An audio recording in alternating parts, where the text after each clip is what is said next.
आप सभी को एग्जाम नैनो में फिर से हार्दिक स्वागत है। आज हम लोग सोशल स्टडीज के अंदर हाइड्रोलॉजिकल साइकिल एंड ओशियन वाला चैप्टर को यहाँ पर कंप्लीट डिटेल्स में देखेंगे। ये chapter examination point of view से काफ़ी इंपॉर्टेंट है। ओशियन यानी महासागर, महासागरीय जलधाराएं, गर्म जलधारा, ठंडी जलधारा कहाँ पर पाई जाती है, इनसे क्वेश्चन हर एक एग्जाम में पूछा जाता है। साथ ही साथ हाइड्रोलॉजिकल साइकिल यानी कि जल चक्र के बारे में हम लोग जानेंगे। जब आप जल चक्र के बारे में जान जाएंगे तो ओशियन वाला सिस्टम आपको समझने में आसानी होगा। हम लोग सभी जानते हैं कि अभी कौन सा मौसम चल रहा है, अभी आपका बारिश का मौसम चल रहा है। बहुत कोई के मन में ये क्वेश्चन आ रहा होगा कि आखिर ये बारिश आता कहाँ से, बारिश होता कैसे। तो एक पूरा का पूरा एक मैकेनिज्म है जिसके अंदर पूरा का पूरा जो बरसात वाला सिस्टम होता है, बहुत ही एक नायाब मैकेनिज्म आप कह सकते हैं, जो प्रकृति के द्वारा घटित होता है पूरा का पूरा घटना। इसमें सबसे बेसिक अगर आपको समझाया जाए तो सबसे पहला चीज आप ध्यान रखिएगा कि हम लोगों का जो पूरा का पूरा अर्थ है उसमें 3/4 पार्ट क्या है, पानी है। हम लोग सभी जानते हैं कि 71% पार्ट जो है पृथ्वी का पानी से घिरा हुआ, और यही पानी है जिसके कारण पृथ्वी पर जीवन मौजूद है। अगर पानी नहीं रहता तो पृथ्वी पर जीवन संभव ना हो पाता। और ये पानी एक बहुत ही अच्छा सिस्टम ये है कि पानी खुद ही अपने आप को बनाता है, यानी कोई और पानी को नहीं बनाता है। पानी का मैकेनिज्म इस प्रकार से है, जल का मैकेनिज्म इस प्रकार से है कि वो खुद अपने आप को रिसाइकिल करते रहता है और हम लोगों के लिए पृथ्वी में जीवन को सुगम बनाता है। तो सबसे पहले आप ध्यान रखिएगा कि जो जल का स्रोत होता है, कौन कौन सा स्रोत होता है। जैसे महासागर जल का सबसे बड़ा स्रोत हो गया, जल का एक स्रोत हो गया। उसके बाद जो आपका हिमालय वाला, हिमालय में जो आइस पाया जाता है वहां पर आपका जल पाया जाता है। जो तालाब है वहां पर आपका जल पाया जाता है। जो भूमिगत जल है, ग्राउंड वाटर है, वहां पर भी आपका जल पाया जाता है। तीन सारे जगह पर क्या है, पानी सिचुएटेड है, यानी वाटर आपका सिचुएटेड है। इसका इंग्लिश में भी डायग्राम है आपका, ओशियन हो गया आपका, ग्राउंड वाटर हो गया, इन सारे जगह पर क्या है, पानी अवेलेबल है। अब होता ये कि इसका जो पूरा का पूरा प्रोसेस है, तो पहला स्टेज जो होता है जल चक्र का वो होता है आपका बाष्पीकरण, जिसे हम लोग इंग्लिश में इवापोरेशन के नाम से जानते हैं। अब ये बाष्पीकरण क्या होता है कि बाष्पीकरण एक ऐसा सिस्टम है, ऐसा प्रक्रिया है जिसके माध्यम से पानी क्या होती है, तापमान और दबाव में वृद्धि के कारण तरल अवस्था से गैसीय अवस्था में चेंज हो जाती है। हम लोग सभी जानते हैं, जैसे हम लोग पानी को जैसे ही उबालने लगेंगे, पानी को क्या करेंगे हम लोग, अगर उबालने लगेंगे, हीट करने लगेंगे, तो वो गैसियस स्टेट में पहुंच जाएगा, यानी कि वो वेपर बन जाएगा। क्या बन जाएगा, वो वेपर, यानी कि वो बाष्प बन जाएगा। तो जैसे जैसे तापमान में वृद्धि होती है तो पानी क्या होती है, बाष्प बनने लगती है। और ये बाष्प क्या होती है, हवा में उठ करके ऊपर जाने लगती है। जैसे यहाँ पर आप देख पा रहे होंगे डायग्राम में, जैसे जैसे आपका बाष्पीकरण हुआ ये ऊपर चलने लगा। कहाँ चलने लगा, ऊपर। ऊपर जाके ये मेघ का निर्माण करेगा। तो आप यहाँ ध्यान से देखेंगे डायग्राम में कि जो वेपोराइजेशन का प्रोसेस है ये कहाँ कहाँ से हो रहा है। तो सबसे पहले जो महासागर का जल है, समुद्र से आपका वेपोराइजेशन का प्रोसेस हो रहा है। कोई भी जलाशय है जहां पर जल प्रेजेंट है, जैसे कुआं हो सकता है, आपका तालाब हो सकता है, वहां से आपका बाष्पीकरण हो रहा है। फिर कहाँ से हो रहा है, जो मिट्टी है, मिट्टी में जो भूमिगत जल है वहां से बाष्पीकरण हो रहा है। फिर हम लोगों का जो पेड़ पौधे है, पेड़ पौधे में भी जल की मात्रा पाई जाती है, और पत्ते अपने रंध्रों की सहायता से क्या करता है, वेपोराइजेशन प्रोसेस को कंप्लीट करता है। तो वनस्पति से भी क्या हो रही है, बाष्पोत्सर्जन हो रही है। और बाकी कहीं पर भी जल है वहां सभी से क्या हो रही है, बाष्पीकरण होकर के सब क्या हो रही है, ऊपर उठ रही है, आसमान के ऊपर जा रही है, ऊपर जा रही है। यहां तक आपको समझ में आया। अब नेक्स्ट स्टेज आता है कंडेंसेशन, जिसे हम लोग कहते हैं संघनन। तो जल चक्र का पूरा प्रक्रिया का जो स्टेप है, इसको आपको याद रखना है। एग्जाम में पूछ दिया जाता है कि हाइड्रोलॉजिकल साइकिल का स्टेप कौन सा सही है। चार ऑप्शन दे देगा, इवापोरेशन के बाद डायरेक्ट लिख देगा पार्सिपिटेशन, यानी कि बर्सन, तो गलत हो जाएगा। पहले होगा बाष्पीकरण, उसके बाद होगा संघनन। यानी पानी जो गैसीय अवस्था में था वो धीरे धीरे क्या होगा, मेघ का निर्माण करेगा। किसका निर्माण करेगा, मेघ का निर्माण। तो कंडेंसेशन स्टेज में क्या होती है, मेघ निर्माण की अवस्था के नाम से हम लोग जानते हैं कंडेंसेशन स्टेज को, जल चक्र का। तो पहला बाष्पीकरण, सेकंड आपका कंडेंसेशन। अब थर्ड स्टेज क्या हो जाएगा, मेघ का जो निर्माण किया ये वायुमंडल में जमा हो जाएगा। वायुमंडल में जमा होने के बाद गुरुत्वाकर्षण और वेग के कारण ये किस प्रकार से भूमि में गिरेगा, वर्षा के रूप में गिरेगा, तुषार वर्षा के रूप में गिरेगा, कोहरा के रूप में गिरेगा, और ओला के रूप में भूमि के सतह पर ये वापस गिरता है। तो ये तीन स्टेप आपको समझ में आ गया, बाष्पीकरण, कंडेंसेशन और पार्सिपिटेशन यानी कि बर्सन। जैसे यहाँ डायग्राम में आप देख पा रहे हैं कि पहले क्या हो गया, इवापोरेशन हो गया। इवापोरेशन होने के बाद क्या होगा, यहाँ कंडेंसेशन होगा। क्या होगा, संघनन होगा। संघनन के बाद जो बादल बन गया, मेघ बन गया, उसके बाद मेघ से क्या होगा, बर्षण होगा, पार्सिपिटेशन होगा। फिर ये पार्सिपिटेशन होके फिर पानी कहाँ वापस आ जाएगा, पृथ्वी पर ही फिर पानी क्या आ जाएगी, वापस आ जाएगी।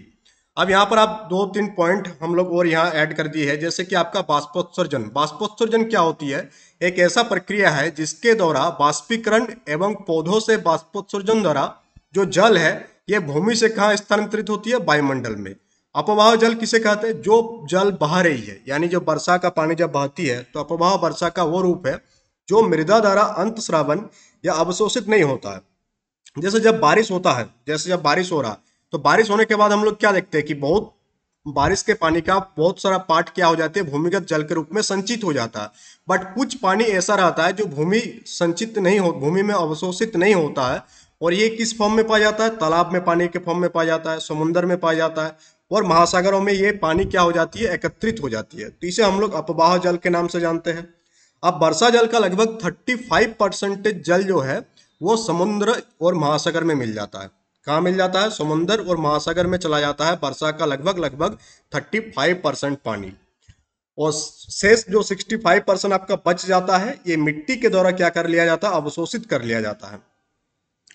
जो भी बैचेस वगैरह एक्सेस करना चाहता है, एग्जाम नैनो एप्लीकेशन को डाउनलोड कर लीजिएगा, वहां से आप बैचेस वगैरह को एक्सेस कर सकते हैं। नेक्स्ट हम लोग एक स्टेप देखेंगे, अंतस्रवण। अंतस्रवण क्या होती है कि वर्षा के जल की विभिन्न प्रकार से अवशोषित होने की क्रिया को हम लोग इनफिल्ट्रेशन के नाम से जानते हैं। तो हम लोग क्या देख रहे हैं कि बारिश हो रही है, बारिश होने के बाद वर्षा की जल कहाँ जा रही है, मिट्टी में भूमिगत जल के रूप में अवशोषित हो रहा है, महासागर में एकत्रित हो रही है, हर एक डिफरेंट जगह पर जाके कलेक्ट ये जा रहा है। तो इस प्रोसेस को हम लोग कहते हैं अंतस्रवण, इनफिल्ट्रेशन कहते हैं। उसी में एक आता है भूमिगत जल जो अवशोषित हो जाता है और पृथ्वी के नीचे जो भूगर्भिक परत होती है उनके रिक्त स्थानों में जो पानी पाया जाता है उसे हम लोग ग्राउंड वाटर के नाम से जानते हैं। जो नलकूप से हम लोग पानी निकालते हैं तो कौन सा पानी है, वो आपका ग्राउंड वाटर है। एक आता है आपका पोरोसिटी एंड परमियाबिलिटी। तो चट्टानों में जो खुली सतह होती है उसी को हम लोग क्या कहते हैं, पोरोसिटी कहते हैं, सरंध्रता कहते हैं, जहां पर पानी जो होती है जमा होती है। अब नेक्स्ट जो टॉपिक आ जाता है वो आ जाता है आपका ocean relief, major ocean relief features.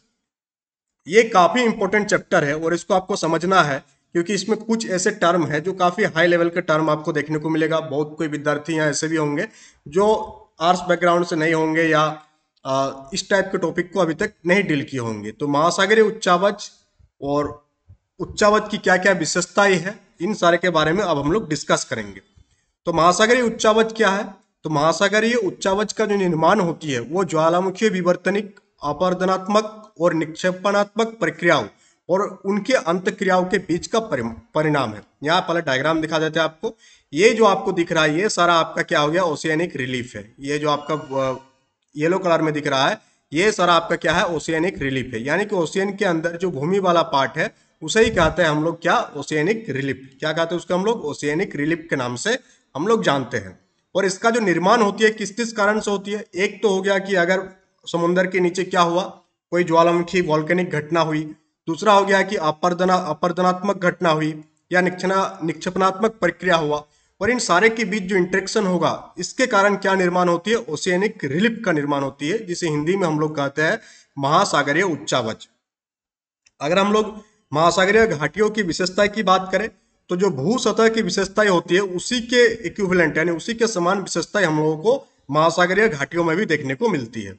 और ये महासागरीय उच्चावच जो है ओशियन रिलीफ, ये दो टाइप का होता है। एक हो गया आपका प्रमुख उच्चावच विशेषताएं और दूसरा हो गया आपका गौण उच्चावच विशेषताएं। अगर हम लोग बात करें प्रमुख उच्चावच विशेषताएं, इसका 4 पार्ट है। पहला है आपका कंटिनेंटल शेप, जिसे हम लोग हिंदी में कहते हैं महाद्वीपीय निमग्न तट। दूसरा है आपका द कंटिनेंटल स्लोप, जिसे हम लोग हिंदी में कहते हैं महाद्वीपीय ढाल। तीसरा हो गया आपका द कंटिनेंटल लाइज, जिसे हम लोग हिंदी में कहते हैं महाद्वीपीय उभार। और चौथा हो गया आपका बीतल मैदान, द डीप सी प्लेन और द एबेसल प्लेन। अब इन चारों को डिटेल में हम समझाते हैं। पहले यहाँ पर आप डायग्राम देख लेंगे, इन डायग्राम से आपको बेहतर समझ में आ गया। पहले ये देखिए, ये जो हो गया आपका जहां से आपका समुद्र स्टार्ट हो रही है, जैसे यहाँ से आपका समुद्र है, ये सी का सरफेस है, तो समुद्र स्टार्ट, ये जो आपका तट है, समुद्री तट है, उसके सबसे सामने वाला जो उच्चावच है उसे हम लोग कंटिनेंटल शेल्फ के नाम से जानते हैं। किस नाम से जानते हैं? कंटिनेंटल शेल्फ, यानी समुद्री तट के पास जो एरिया है उसको हम लोग कहेंगे कंटिनेंटल शेल्फ। क्या कहेंगे उसको? कंटिनेंटल शेल्फ, यानी कि महाद्वीपीय निमग्न तट। उसके बाद आप देखेंगे यहाँ पर तो ये थोड़ा सा ढलान बना रहा है। क्या बना रहा है? ढलान। तो इस ढलान को अब हम लोग कहते हैं कंटिनेंटल स्लोप, यानी कि महाद्वीपीय ढाल के नाम से हम लोग जानते हैं। फिर जो आती है आपका यहाँ पर थोड़ा सा आपको उभार आएगा जिसे हम लोग कहते हैं कंटिनेंटल लाइज, और उसके बाद एक प्लेन देखने को मिलेगा जो सपाट होगा जिसे हम लोग कहते हैं एबेसल प्लेन या द डीप सी प्लेन, या हिंदी में इसे हम लोग कहते हैं वितल मैदान। और उसके बाद आपको और एक स्ट्रक्चर दिखेगा जहां पर पूरा गर्त हो गया होगा। क्या? पूरा का पूरा एक गड्ढा बन गया है। इसे कहते हैं ओशियानिक ट्रेंच। क्या कहते हैं इसको? ओशियानिक ट्रेंच, यानी कि समुद्री खाई। ये क्या है? समुद्री खाई है। जैसे हम लोग तालाब वगैरह में अगर आप नहाए होंगे तो आप देखे होंगे कि जब तालाब खोदा जाता है तो बीच बीच में जो है यहाँ पर एक ऊंचा सा रख दिया जाता है। ऊंचा सा, इसी से हम लोग वॉल्केनिक आइलैंड कहते हैं यहाँ पर। और कभी कभी क्या होते हैं, किसी किसी जगह पर ज्यादा गड्ढा बना दिया जाता है। तो जो ज्यादा गड्ढा बना हुआ वहां पर, वो आपका एक प्रकार से क्या है? ओशियानिक ट्रेंच है। क्या आपका? Oceanic trench. फिर यहाँ पर बीच बीच में इस टाइप का चीज देखने को मिलेगा जिसे हम लोग सबमरीन रिज के नाम से जानते हैं। अब एक एक करके समझाएंगे आपको सारी चीजें। यहाँ पर और एक डायग्राम हम लोग डाल दिए है सो दैट आपको बेहतर समझ में आए। अब हम लोग आगे बढ़ते हैं एक एक चीज। तो महाद्वीपीय निमग्न तट आपको समझ में आ गया होगा अभी तक कि महाद्वीपीय निमग्न तट जो है ये महाद्वीपीय गलियारा है जो तटरेखा से आरंभ होकर महाद्वीपीय किनारे तक फैला हुआ है। यानी कि ये मान लेते हैं कि ये यहाँ से आपका समुद्र स्टार्ट होता है। क्या स्टार्ट होता है? समुद्र यहाँ से स्टार्ट होता है। तो समुद्र स्टार्ट होने से पहले जो एरिया है उसे हम लोग क्या कहते हैं? समुद्र स्टार्ट होने से पहले का जो भूमि वाला एरिया है वहां से लेकर के कुछ दूरी तक को हम लोग क्या कहते हैं? महाद्वीपीय निमग्न तट के नाम से जानते हैं। जो कहां से कहां तक फैला हुआ? तटरेखा से लेकर के महाद्वीपीय किनारे तक आपका फैला हुआ है। और इसका निर्माण क्यों होता है? महाद्वीपीय निमग्न तटों का निर्माण के पीछे दो कारण है। पहला है कि किसी महाद्वीप के एक भाग का जलमग्न हो जाना। जैसे कोई महाद्वीप है, मान लेते हैं जैसे यहाँ पर कोई द्वीप है या कोई स्थल भूमि है और इसमें क्या आ गया? पानी भर गया। क्या भर गया? पानी भर गया। तो क्या होगा? नीचे तो मिट्टी रहेगा ही ना। तो वही जो मिट्टी रह जाता है उसको हम लोग क्या कहते हैं? महाद्वीपीय निमग्न तट कहते हैं। तो पहला कारण बनने का ये एक है कि अगर कोई स्थल वाला पार्ट में क्या भर जाएगा? पानी भर जाएगा, यानी कि वो जलमग्न हो जाएगा। दूसरा हो जाएगा कि समुद्र के तट में सापेक्ष वृद्धि। जैसा हम लोग देखते हैं कि समुद्र आगे बढ़ता है धीरे धीरे। तो यहाँ मान लेते हैं पहले समुद्र का एरिया यहीं तक था। कहाँ तक था? यहीं वाला जो रेड वाला पार्ट है यहीं तक था। बाद में इसका क्या होगा? इसका जो तट में है धीरे धीरे क्या हुआ? वृद्धि हुआ। धीरे धीरे वृद्धि होगा तो यहाँ पर जो भूमि वाला पार्ट था वो क्या होगा? जलमग्न हो जाएगा। तो उस एरिया को हम लोग कहते हैं महाद्वीपीय निमग्न तट। और इसकी जो औसत चौड़ाई होती है वो 70 से लेकर के 80 किलोमीटर तक पाया जाता है। कितना? 70 to 80 किलोमीटर तक का डेप्थ चौड़ाई आपका पाया जाता है। किसका? महाद्वीपीय निमग्न तट का। तो आपको समझ में आया महाद्वीपीय निमग्न तट क्या है। नेक्स्ट हम लोग बात करेंगे महाद्वीपीय ढाल का, जो अभी अभी हम लोग देखें। तो महाद्वीपीय ढाल जो है, कंटिनेंटल स्लोप जो है, ये आपका महाद्वीपीय निमग्न तट और महाद्वीपीय उभार को जोड़ते हैं। पहले यहाँ पर हम लोग डायग्राम में फिर जाएंगे और यहाँ पर आपको समझाएंगे। ये देखिए आप, ये हो गया आपका कंटिनेंटल शेल्फ हो गया। ये क्या है? Continental shelf. और यहाँ क्या हो रही है? महाद्वीपीय उभार आ रही है, कंटिनेंटल लाइज आ रही है। तो इन दोनों के बीच कौन है? आपका कंटिनेंटल स्लोप है। यानी कंटिनेंटल शेल्फ और कंटिनेंटल लाइज को जोड़ने वाला कौन है? कंटिनेंटल स्लोप है। यानी कि महाद्वीपीय ढाल किस किस को जोड़ रहा है? आपको महाद्वीपीय किनारा को और महाद्वीपीय उभार, इन दोनों के बीच में क्या है? आपका महाद्वीपीय ढाल आपका प्रेजेंट है। तो एमसीक्यू में इस प्रकार से पूछ दिया जाता है कि आपका जो महाद्वीपीय ढाल जो है ये किस किस चीज को जोड़ती है। तो महाद्वीपीय ढाल जो है आपका महाद्वीपीय निमग्न तट और महाद्वीपीय उभार को जोड़ने की काम करती है। थर्ड था आपका महाद्वीपीय उभार, कंटिनेंटल लाइज। इसमें क्या होती है कि ये महाद्वीपीय ढाल और बीतल मैदान के बीच की कड़ी है।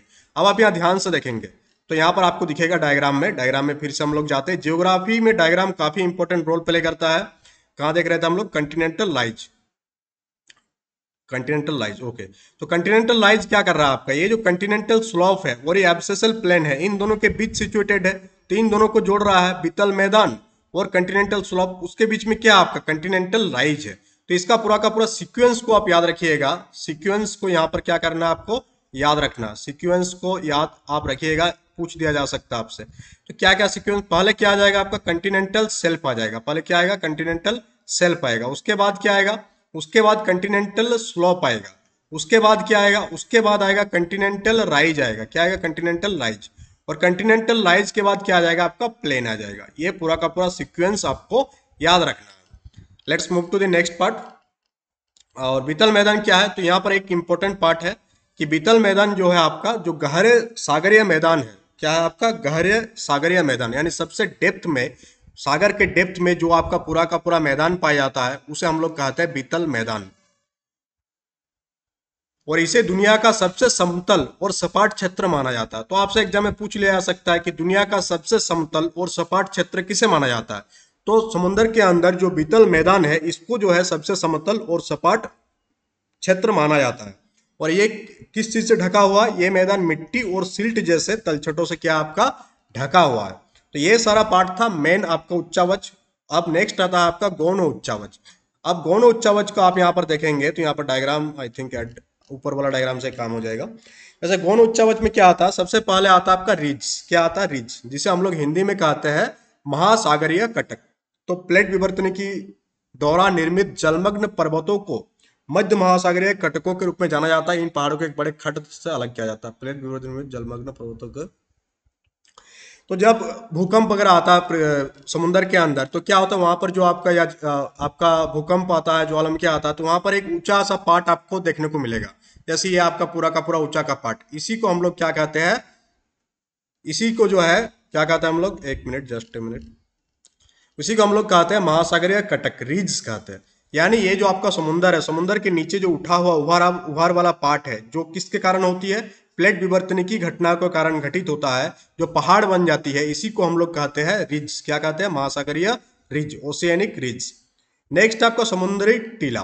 ये क्या आपका नुकीले शिखर वाला एक पर्वत होता है, यानी कि ऐसा पर्वत जो आपका पूरा का पूरा नुकीला है, इसे हम लोग सी माउंट्स के नाम से जानते हैं, जो समुद्र तल से ऊपर की ओर उठता है परंतु समुद्र के सतह तक नहीं पहुंचता। बट ये सी माउंट्स का खासियत क्या है कि ये समुद्र के सतह तक नहीं पहुंचता है, जस्ट उसी के नीचे ही रहेगा, भले ऊपर तक जा रहा है। और इसकी ऊंचाई कितना हो सकती है, 3000 से लेकर के 4500 मीटर तक की इसकी ऊंचाई हो सकती है। और ये सी माउंट्स का निर्माण जनरली आपका किससे होती है, ज्वालामुखी से उत्पन्न होती है।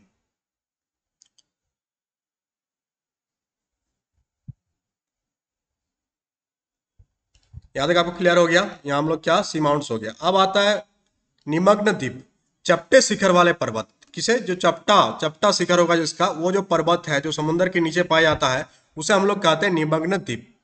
और ये सबसे ज्यादा पाया जाता है आपका प्रशांत महासागर वाला एरिया में। तो आपसे पूछा जा सकता है कि कौन सा महासागरीय एरिया में सबसे ज्यादा आपका निमग्न द्वीप पाया जाता है, तो निमग्न द्वीप सबसे ज्यादा आपका प्रशांत महासागर वाला एरिया में पाया जाता है।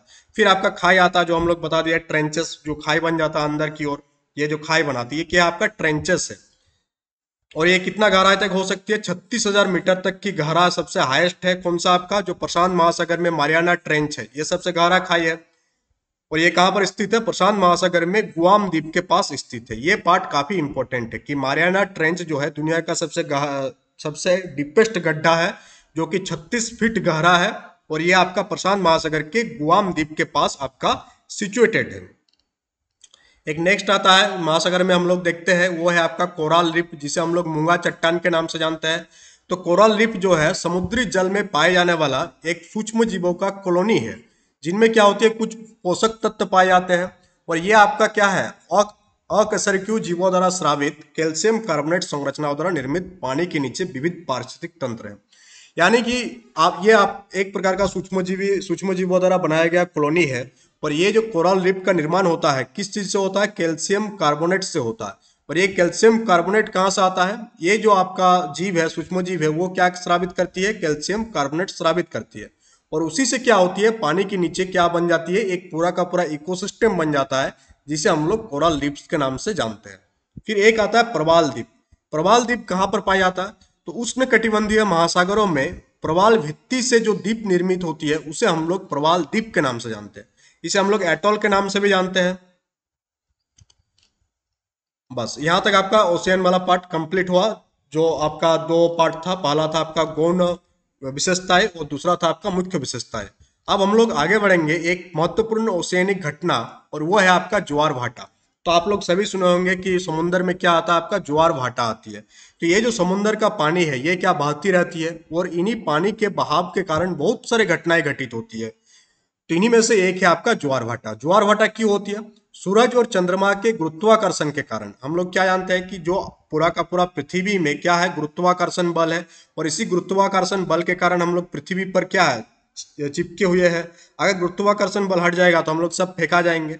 अब ये गुरुत्वाकर्षण बल के कारण ही ज्वार भाटा आता है। बट किस किस के बीच के गुरुत्वाकर्षण के कारण?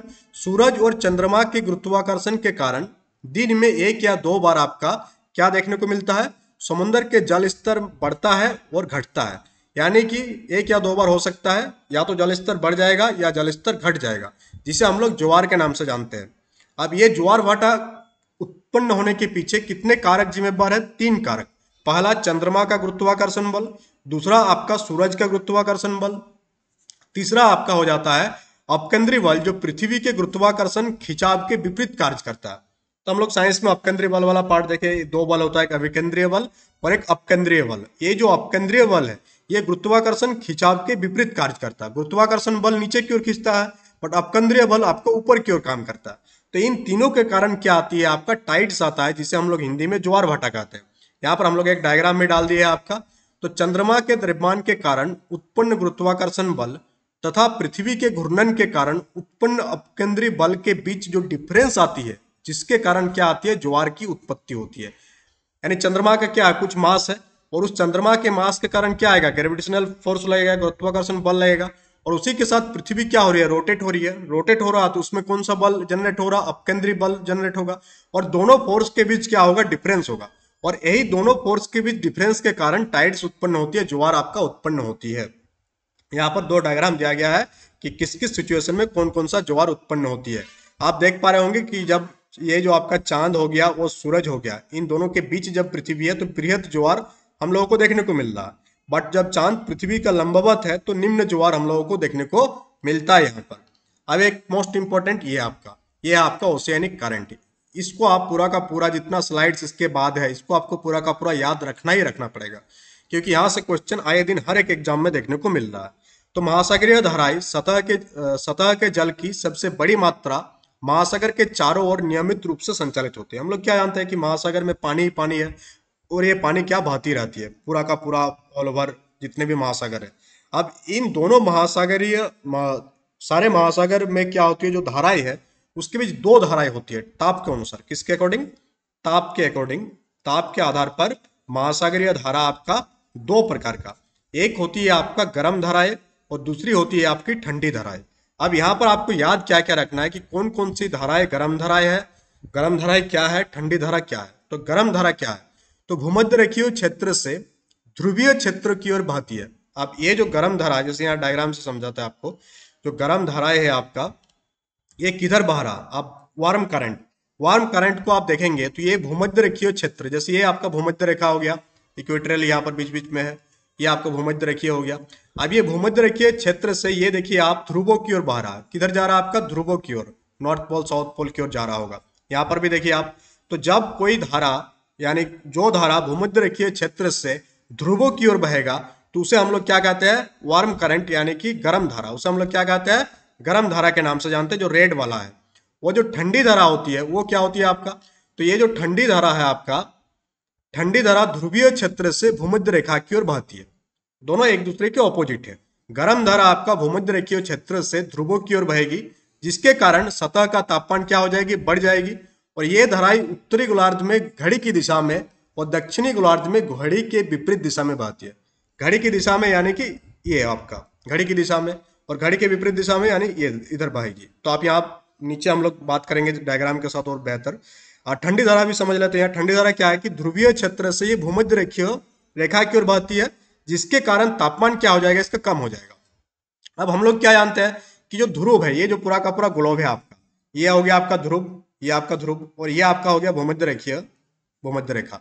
अब यहाँ पर जो सूरज का किरण आता है, तो हम लोग क्या जानते हैं कि भूमध्य रेखा पर टेम्परेचर यहाँ पर ज्यादा देखने को मिलता है। बट जैसे जैसे हम लोग ध्रुवों की ओर पहुंचते हैं तो सूरज का किरण यहाँ पर तिरछा पहुंचता है, जिसके कारण यहाँ पर टेम्परेचर बहुत ही कम होता है, और एकदम जो पोल होता है वहां पर तो पहुंचने में बहुत ही कम पहुंचता है। तो आप यहाँ सिंपल समझ सकते हैं कि ये भूमध्य रेखा से जो भी हवा बहेगा, भूमध्य रेखा से जो भी महासागरीय धाराएं जाएगी, उस क्या होगी, वो गर्म होगी। बट जो धारा ये आपका ध्रुव से भूमध्य रेखा की ओर आएगा वो क्या होगी, ठंडा होगी। क्यों होगी, क्योंकि ध्रुव खुद ठंडा है और जो भूमध्य रेखा वो क्या है, गर्म है। तो यहाँ पर आपको दोनों के बीच अंतर समझ में आ गया कि जो गर्म धारा होती है ये भूमध्य रेखा क्षेत्र से ध्रुव की ओर जाता है, और जो ठंडी धारा होती है ये आपका ध्रुव से भूमध्य रेखा की ओर जाती है, और दोनों का दिशा एक दूसरे का उल्टा होगा।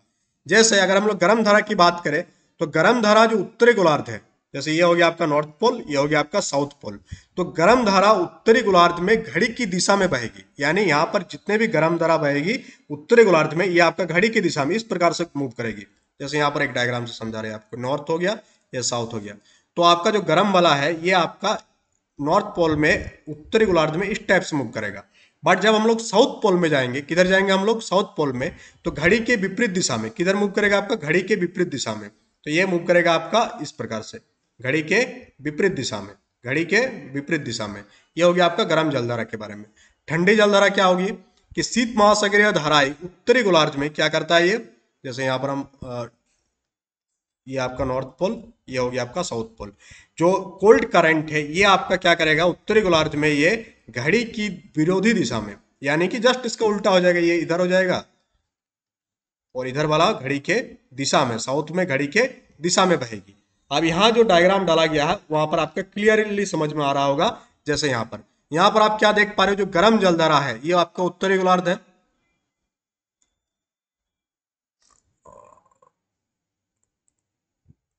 ठीक है, नॉर्थ, हाँ। तो यहाँ पर आप क्या देख पा रहे हैं कि ये आपका घड़ी के दिशा में मूव कर रही है, किधर मूव कर रहे हैं, घड़ी के दिशा में। बट दक्षिणी गोलार्ध में देखिए आप, ये घड़ी के विपरीत दिशा में, गर्म वाला के पार्ट पार्ट की बात कर रहे हैं हम लोग। तो यहाँ आपको समझ में आ गया कि गर्म जलधारा क्या होती है और ठंडी जलधारा क्या होती है। अब इनको बांटा गया है, इसका वितरण किस प्रकार से आप देखिए। तो जो प्रशांत महासागरीय क्षेत्र है वहां पर हम लोगों को कौन कौन सी धाराएं देखने को मिलती है, ये जितने सारे, ये सारा आपका गर्म जलधारा का नाम है, इसका नाम आपको याद रखना है। जैसे कि आपका उत्तरी विषुवतीय धारा हो गया, दक्षिण विषुवतीय धारा हो गया, विषुवतीय पत्ती धारा, ये सारा आपका प्रशांत महासागरीय धारा हो गया, ये और गर्म वाला पार्ट हो गया। उसी प्रकार से हमबोल्ट हो गया, पेरू हो गया, ये सारा भी प्रशांत महासागरीय धारा है, बट आपका ठंडी धारा है, और ये क्या है आपका गर्म धारा है। तो कभी कभी पूछ लिया जाता है कि हमबोल्ट धारा किस प्रकार की धारा है, तो हमबोल्ट धारा आपका ठंडी धारा है, और कौन सा धारा आपका, प्रशांत महासागरीय धारा। तो इनमें से सबसे ज्यादा इंपॉर्टेंट सारा पार्ट हम लोग लिख दे रहे हैं यहाँ पर। जैसे पूछा जाता है कि फ्लोरिडा धारा एक इंपॉर्टेंट है यहाँ पर, फॉकलैंड धारा आपका एक इंपॉर्टेंट है, हाँ, किनारी वाला धारा, कि किनारी धारा किस प्रकार की धारा है, तो किनारी आपका ठंडी धारा है और अटलांटिक महासागर टाइप का है। लेब्राडोर धारा आपका एक ठंडी धारा है और किस टाइप का है, अटलांटिक महासागर की धारा है। उसी प्रकार से अपना जो हिंद महासागर है वहां पर भी हम लोगों को धारा देखने को मिलती है, जैसे कि सोमाली धारा जो कि आपका एक ठंडी धारा हो गया। जैसे मेडागास्कर धारा, ये आपका क्या है, गर्म धारा है। तो इन सारे धारा का नाम आप याद रखिएगा। मोजाम्बिक धारा किस प्रकार की धारा है और कौन सी धारा है, तो मोजाम्बिक आपका गर्म धारा है जो कि कहाँ पाया जाता है, हिंद महासागर में पाया जाता है। और ये डायग्राम को आप याद रखिएगा, इस डायग्राम से आपको आसान हो जाएगा चीजों को समझना। तो आज के क्लास में इतना ही। क्लास कैसा लगा कमेंट बॉक्स में कमेंट करके बताइएगा, जो भी डाउट होगा डाउट पूछ लीजिएगा। और इसके साथ साथ जो आपका डाउट्स फॉर्म है वहां पर भी आप अपना डाउट को पूछ सकते हैं एप्लीकेशन में, और यूट्यूब में आप कमेंट के माध्यम से अपना डाउट्स को पूछ सकते हैं। तो चलिए आज इतना ही, मिलते हैं कल नेक्स्ट सेशन में। इसका पीडीएफ जो है आपका एप्लीकेशन में डाल दिया जाएगा। Thank you.